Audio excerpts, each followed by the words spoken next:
I'm sorry, Linda.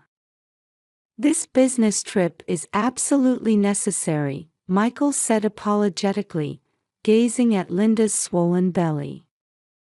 The setting sun streaming through the large living room window softly illuminated his troubled expression.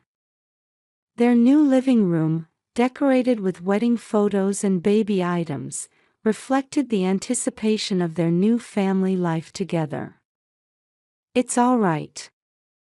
This is your important project, isn't it?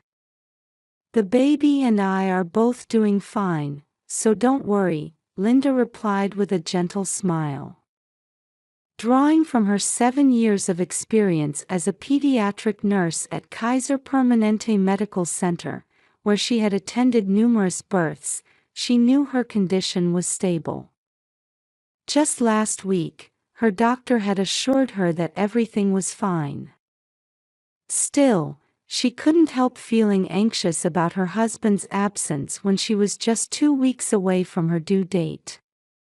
Especially when she thought about her relationship with her mother-in-law Barbara and sister-in-law Caitlin. Even at yesterday's Sunday brunch, their cold attitude hadn't changed. Mom said to call if anything happens, Michael said. Linda gave a vague smile in response. True, Barbara had said that. But Linda could sense the sarcasm behind those words. If you had married the woman I chose, we wouldn't have to worry like this. Barbara's preferred choice had been the daughter of a fellow high school teacher, a Stanford graduate who was now a successful lawyer. Every time Linda was compared to her, she felt her heart constrict. 3 years into their marriage, Barbara's dismissal of Linda as just a nurse, despite her professional career, and Caitlin's possessiveness over her brother's affection, their relationship showed no signs of improvement. Especially since Barbara lost her husband 3 years ago, her attachment to Michael had intensified, making her treatment of Linda increasingly harsh.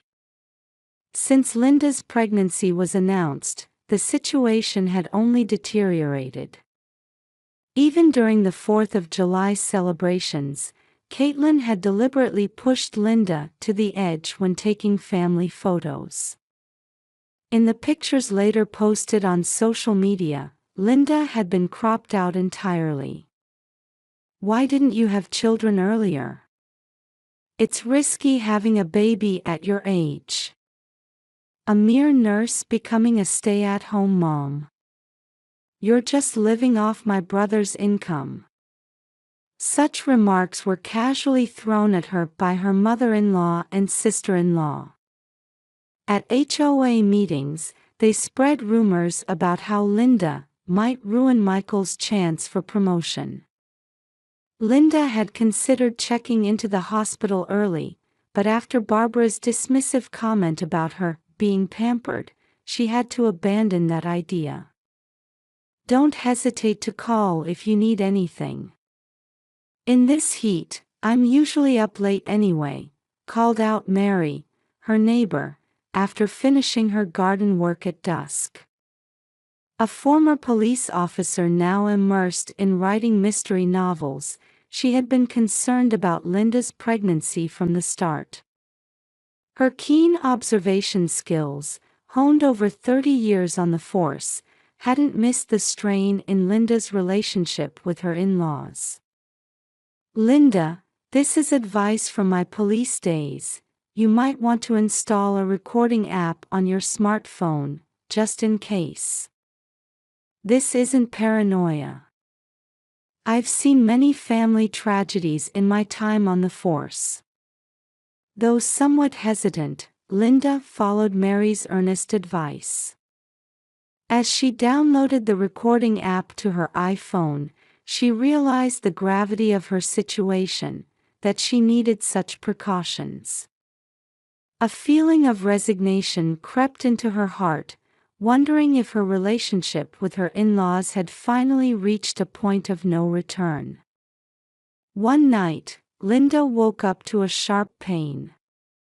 The small bedside lamp illuminated her pale face. When she touched the sheets, they felt warm. Checking with her phone's light, she saw red stains spreading. But there's still 10 days until my due date. Her 7 years of nursing experience immediately made her understand the severity of the situation. Early rupture of membranes with heavy bleeding, if left untreated, it could be dangerous for both mother and baby. With trembling hands, she reached for her smartphone. Mary's words flashed through her mind. Just in case, the recording app. She quickly started the recording. Michael would be preparing for his important presentation at his New York hotel right now. His phone went straight to voicemail. Barbara. Mom's house is right there. Linda struggled to her feet. Blood was seeping through her nightgown, but there was no time to worry about that. She picked up her smartphone and stumbled down the stairs. The mere 0.3-mile distance felt like an eternity at that moment. Finally reaching her mother-in-law's house, the 30-year-old colonial-style building loomed in the moonlight. The Ring doorbell camera mechanically recorded her presence. Mom. Caitlin. Please wake up. The sound of her pressing the intercom and knocking broke the silence. Soon, lights came on upstairs, and heavy footsteps descended the stairs. What on earth are you doing at this hour? Barbara opened the door wearing an expensive silk nightgown. Behind her stood Caitlin, smartphone in hand. Mom, please call an ambulance. The baby. My goodness, you're being so dramatic. Look at you, all worked up. Barbara's voice carried its usual coldness. You're overreacting. There's no need for the hospital. Aren't you a nurse? You should know your own condition. At those words, Caitlin smirked and pointed her smartphone at Linda. That's right. You can handle the birth yourself, can't you? You're a nurse, after all. The flash went off, capturing Linda's anguished expression. That photo would have been posted on social media, if the night had gone as they planned. Please, call an ambulance. Linda's consciousness was becoming hazy. Cold sweat ran down her back, and her vision started to blur. Still, the recording continued. That's enough. You might cost my son his chance at promotion. Do you understand how important this project is? Barbara's voice was growing distant. Caitlin's mocking laughter overlapped with it. Linda collapsed to her knees. The cold marble of the entrance touched her hot cheek as consciousness slipped away. White ceiling. The smell of disinfectant. The regular beeping of heart monitors. As consciousness returned, the familiar hospital atmosphere stimulated Linda's senses. This environment was nothing new to her. The latest medical equipment in the ICU special care unit quietly monitored her recovery. I'm glad you're awake, the nurse at her bedside said kindly. Next to her stood a police officer in uniform. And by the window was Mary, looking relieved. Outside, the strong California sun streamed into the room. The clock showed 1 p.m. 12 hours had passed since the incident. The 4 drip quietly dropped, and the monitors showed stable vital signs. The baby. As Linda tried to sit up frantically, the nurse raised her hand to stop her. The sudden movement nearly dislodged the epidural needle. "Don't worry. We performed an emergency C-section successfully. It's a girl, 2,500 grams. She's under observation in the NICU, but her condition is stable. Her APGAR score is good, and she's surprisingly healthy for a premature baby." Large tears rolled down Linda's cheeks at these words.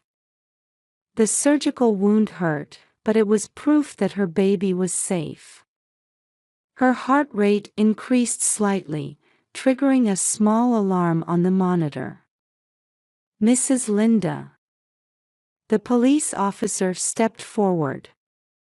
It was Detective Johnson from the Santa Clara County Police, with a badge showing 30 years of distinguished service shining on his chest.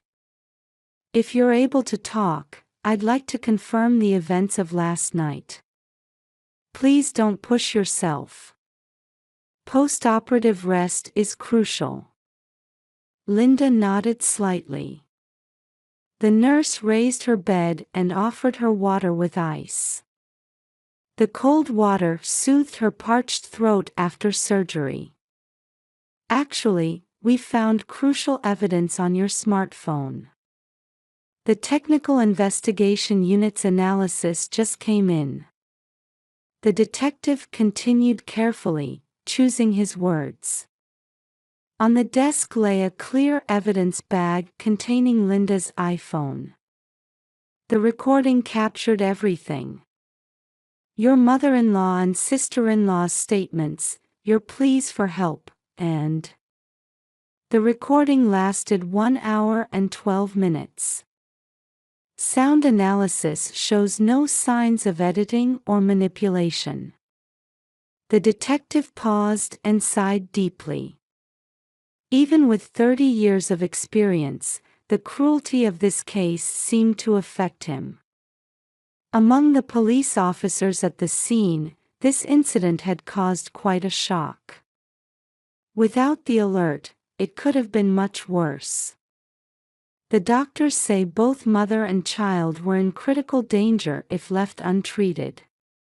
Your temperature was rising, and blood pressure was at dangerous levels. Just then, hurried footsteps were heard in the hallway. The heavy door opened, and a new person entered. The new detective handed a medical report to Detective Johnson. The envelope bore the letterhead, Kaiser Permanente Medical Center Obstetrics Department. Dr. Watson, the head of obstetrics, explained the report's contents. A surgical cap from the recent emergency operation peeked out of his white coat pocket. Normally, it's inconceivable not to call an ambulance in this situation. Especially since Linda is an experienced nurse. She made the correct professional judgment, but was prevented from acting on it. This is clearly criminal behavior. Detective Johnson reviewed the documents, organizing the situation. Crime scene photos and evidence lists were spread on the desk. When the paramedics arrived, Barbara Wilson and Caitlin Wilson were acting as if nothing had happened, pretending to be asleep. However, the security camera's infrared footage shows they were definitely awake. The air in the hospital room froze for a moment. Only the heart monitor continued its quiet beeping. But the security camera footage and smartphone recording tell the whole story. They clearly ignored your plea for help, and even mocked your suffering. The district attorney's office believes this strongly indicates criminal negligence. The detective took out a tablet showing the recording's waveform. The clear pattern eloquently told the story of that night. The recording was perfect. The audio analysis shows no signs of editing or manipulation. This will stand as clear evidence. The prosecution believes they have sufficient evidence for indictment. Then, an even more shocking fact came to light. Another smartphone was produced from the evidence. On Caitlin's smartphone, we found photos of you in distress. There were attempts to post them on social media. She even had a draft comment ready saying, "Some nurse, making such a fuss." Linda gripped the hospital sheets tightly with trembling hands. Her tears quietly soaked into the clean white sheets. "We have already taken Barbara Wilson and Caitlin Wilson into custody. Criminal negligence, aiding and abetting assault, and..." Suddenly, commotion erupted in the hallway. The sound of nurses trying to restrain someone could be heard. "Where's my wife? Where's Linda?" Michael burst into the room, his face pale with worry. Just back from New York on an emergency flight, he was still in his suit. His tie was loose, and his face showed clear signs of fatigue. "Linda. The baby. We're both fine." Linda managed a faint smile. Michael rushed to her side and gripped her hand tightly. He was still clutching the USB drive for his presentation. "Mr. Michael," Detective Johnson spoke quietly. "Your mother and sister, they're being questioned at the station right now." From the small speaker in the hospital room, the recording from that night began to play.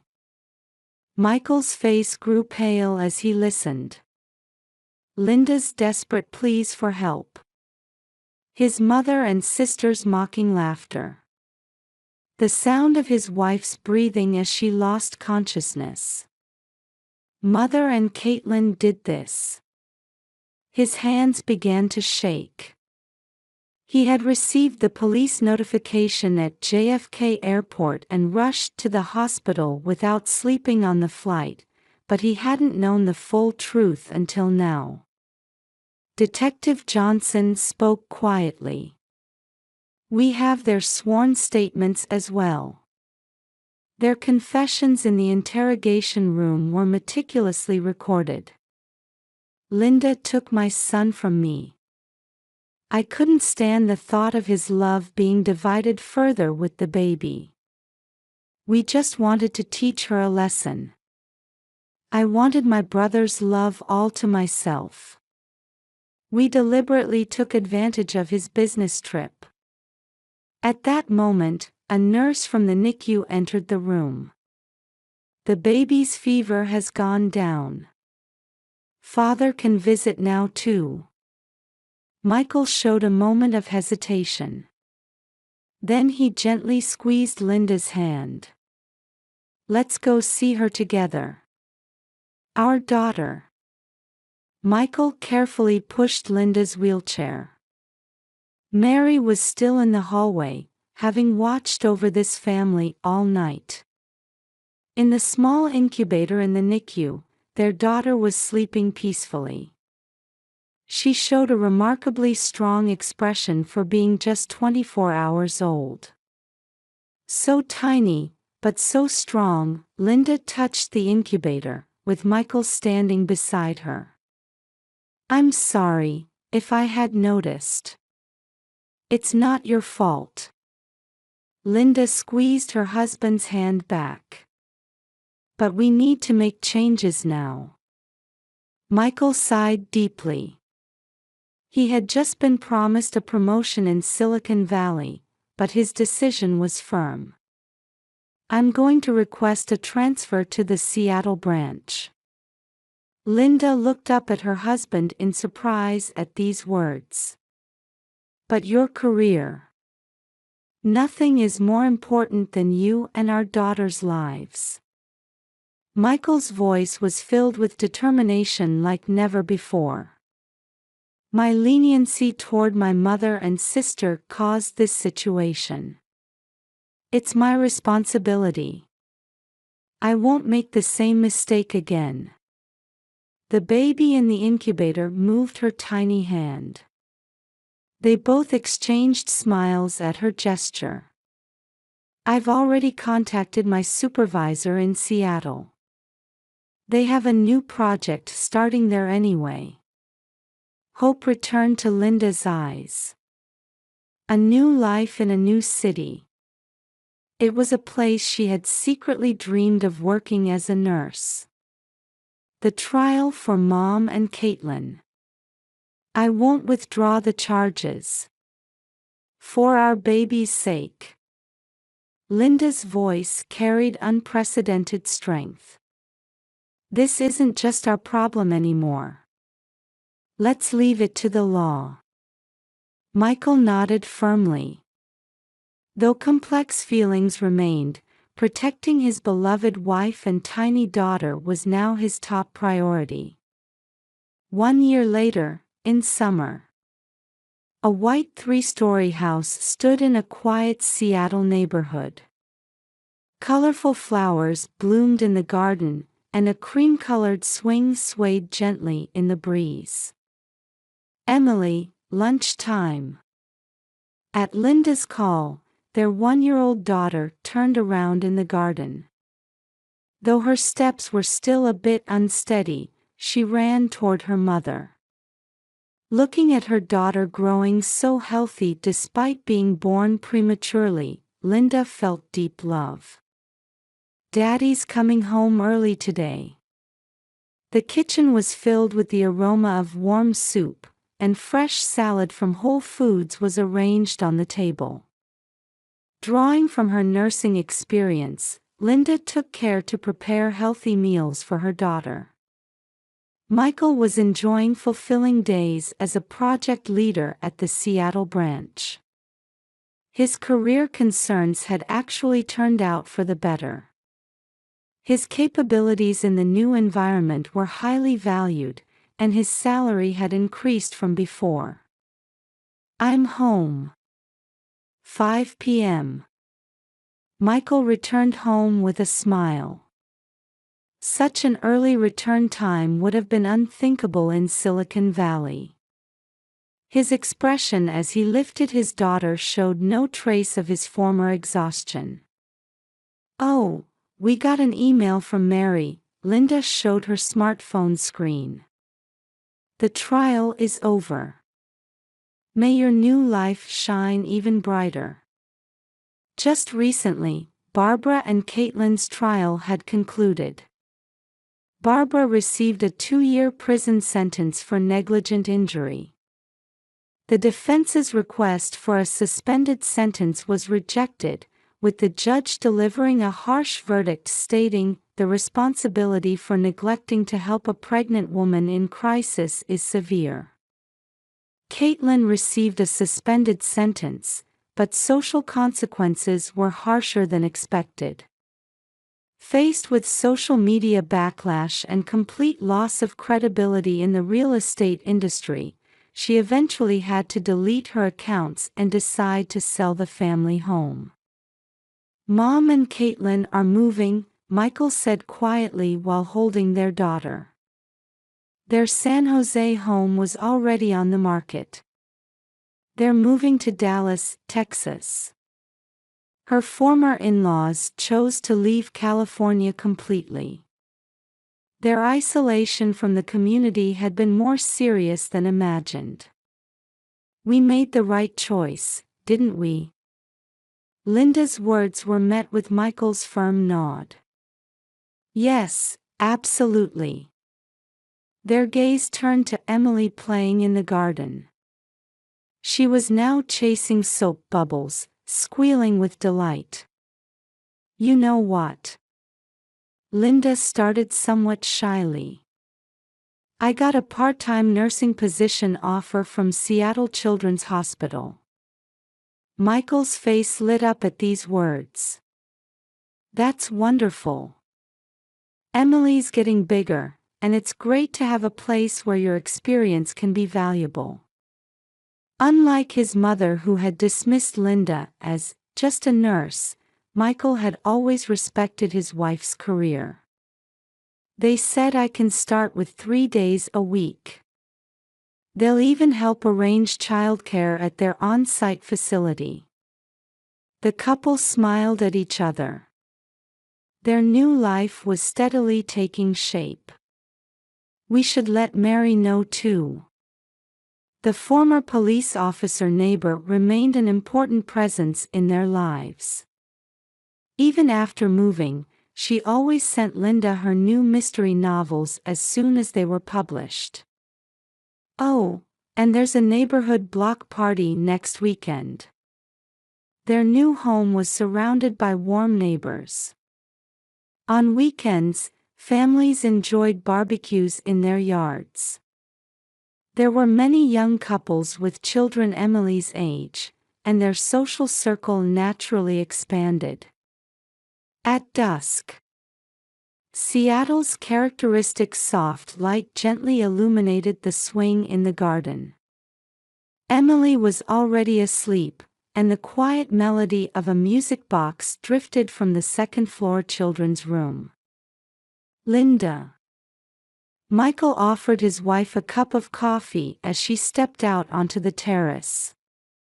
Thank you. Because of you, we've made it this far. No, it's thanks to Mary and your strength.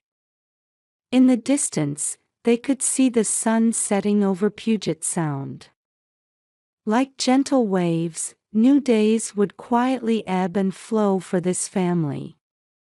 Like waves of hope, gradually healing the dark memories of the past.